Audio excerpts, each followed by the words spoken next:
नमस्कार दोस्तों, आपके अंदर बैठे परमात्मा को मेरा प्रणाम। आज हम बात करेंगे जिस बारे में आपने ना रील में सुना होगा ना किसी एस्ट्रोलॉजर ने बात की होगी आपसे, कि जब भी कोई आपकी दशा चलती है या आपको कोई प्रॉब्लम आती है या आपकी अच्छी दशा चल रही है, जैसे शुक्र की दशा को हम अच्छा मानते हैं, चंद्रमा की दशा, उसके अंदर भी आपको गेन्स होते हैं और स्थान परिवर्तन होता है। इससे आपको लाइफ में आगे बढ़ने का चांसेस मिलते हैं, आप इमोशनल भी होते हैं। शुक्र की दशा में आपका घर बसता है, परिवार आगे बढ़ता है और पैसे की बरकत होती है, और आप अगर नहीं कमा रहे हैं तो कमाने लग जाते हैं। लेकिन इन दशाओं में भी अगर आपको समस्या आ रही है और शनि की दशा में अगर आप अच्छा कमा रहे हैं, कई लोगों को आप देखते होंगे कि वह शनि की साढ़े साती के अंदर वो कहते हैं कि शनि की साढ़े साती लगी थी, मेरे तो दिन ही बदल गए, या मैंने जितना पैसा शनि की दशा में कमाया और किसी में नहीं कमाया। लेकिन जबकि हम ये कहते हैं कि शनि की दशा जब आती है तो आदमी को बहुत परेशानी होती है। ये हर व्यक्ति के लिए अलग कैटेगरी है, इसको समझना होगा। ये इस बारे में किसी ने अभी तक चर्चा नहीं की। इसको मैं एक छोटे से रूप में आपको समझाना चाहूँगा कि हमारे हिंदू धर्म में 64 योगिनियाँ होती हैं, जिनमें से भगवान शिव ने और माँ पार्वती ने 8 योगिनियों को हमारे काल चक्र को चलाने का कार्य दे रखा है। जब भी हमारी किसी भी ग्रह की दशा आती है, उसमें ये 8 योगिनियों की अंतरदशाएं चलती है।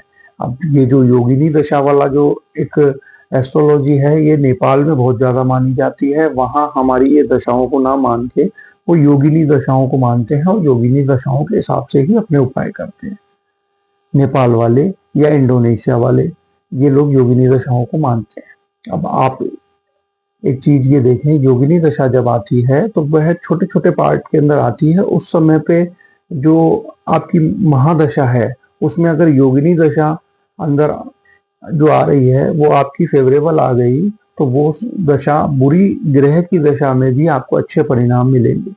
अब योगिनी दशाएं जो होती है वो चंद्रमा को रूल करती है, मंगला जो होती है वो चंद्रमा को रूल करती है, और सिद्धा जो होती है वो शुक्र को रूल करती है, ब्राह्मणी जो होती है वो बुध को रूल करती है। ऐसे ही भद्रिका होती है और संकटा होती है, वो राहु को रूल करती है। इसलिए अलग अलग जब भी ये योगिनी दशाएं आपके अंतरदशा में आएगी, तब आपको अलग अलग परिणाम देखने को मिलेंगे। हम आगे के पार्ट में आगे आपको योगिनी दशाओं के बारे में डिटेल में बताएंगे।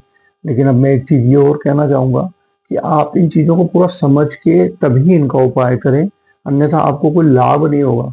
कभी भी कोई उपाय करने से लाभ ना हो तो हमारा उपाय करने के प्रति जो एक आस्था है वो छूट जाती है। इसलिए आप कोई भी उपाय है उसको पूरी तरीके से समझ के और उसके बाद ही आप उपाय करें, तो वो आपको लाभ भी देगी। और कभी भी ये विशेष ध्यान रखें, किसी भी मंत्र के और किसी भी पूजा पाठ के आपको गलत परिणाम नहीं मिल सकते हैं। गलत परिणाम न मिलने की तो गारंटी है, लेकिन आपको उसके अच्छे परिणाम भी नहीं मिलेंगे अगर आप उचित पूजा पाठ या उचित मंत्र का उच्चारण नहीं कर रहे हैं, या आप सही ग्रह का उपाय नहीं कर रहे हैं, तो आपको उचित लाभ नहीं मिलेंगे। लेकिन कभी भी किसी भी पूजा पाठ से किसी भी व्यक्ति का नुकसान नहीं होता है। बस ये है कि उसका लाभ मिलना और ना मिलना ये डिसाइड होता है आपकी प्रक्रिया अगर पूजा पाठ की मंत्र उच्चारण की सही है तो। जैसे कि योगिनी दशाओं के अंदर हम जब जो हमारी सिद्धा के अंदर अगर सिद्धा चलती है तो शुक्र के अंदर शुक्र की दशा चल रही है, तब हम क्या करेंगे, हम शुक्र के उपाय करेंगे। ऐसे ही मैं आपको आने वाले वीडियोस में हर एक योगिनी दशा के ऊपर आपको योगिनी दशा को कौन सा ग्रह रूल करता है, कौन सी योगिनी को, और उसके उपाय क्या हैं, और वो उपाय हमें तभी करने हैं जब उस योगिनी दशा का जो भी स्वामी है वो हमारे 6, 8 या 12 इन घरों में बैठा है। अगर अच्छे घरों में बैठा है तो हम उसके उपाय नहीं करेंगे, दान के उपाय नहीं करेंगे। अगर हम अच्छे ग्रहों के दान के उपाय कर देते हैं तो उनकी अच्छाई भी हमारे को नहीं मिल पाती है, क्योंकि हमने उस चीज का डोनेशन कर दिया। इसीलिए दान करते समय विशेष ध्यान देना है कि हम कौन से ग्रह का दान कर रहे हैं।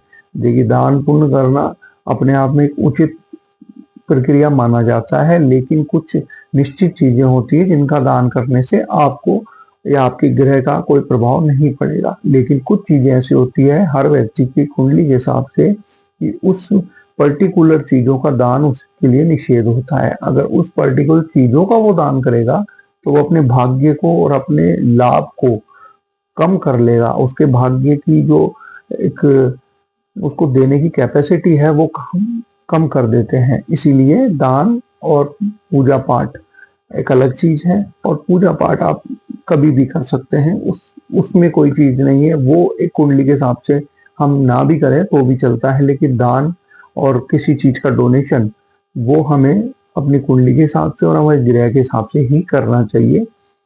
किसी भी चीज का डोनेशन जब हम करते हैं तो उसे हम अपनी ऑरा में से उस एनर्जी को निकालते हैं। एक सीधा सा तरीका है। और किसी भी चीज को हम पहनते हैं या किसी रत्न को पहनते हैं या किसी जड़ी बूटी को पहनते हैं या किसी जड़ी बूटी को खाते हैं तो उसे हम इनटेक करते हैं, तब हम उसके प्रभाव अपने शरीर में, अपने मन पे और अपने सोच पे देखेंगे। इसीलिए आप किसी भी उपाय को करने से पहले इन विशेष टिप्स का ध्यान रखें। आगे आने वाले वीडियोस में मैं आपको योगिनी दशा के बारे में डिटेल में बताऊंगा और समझाऊंगा।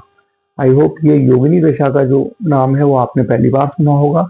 किसी भी एस्ट्रोलॉजर में या रील में आपको अभी तक इसकी चर्चा नहीं की, जो कि एक बहुत ही टफ पार्ट है और ये एक हिडन सूत्र है हम एस्ट्रोलॉजर्स के पास, ताकि हम आपके आने वाले समय के बारे में सही प्रिडिक्शन कर सके। लेकिन मैं इसका छोटा सा परिचय आपको आने वाले वीडियोस में जरूर दूंगा।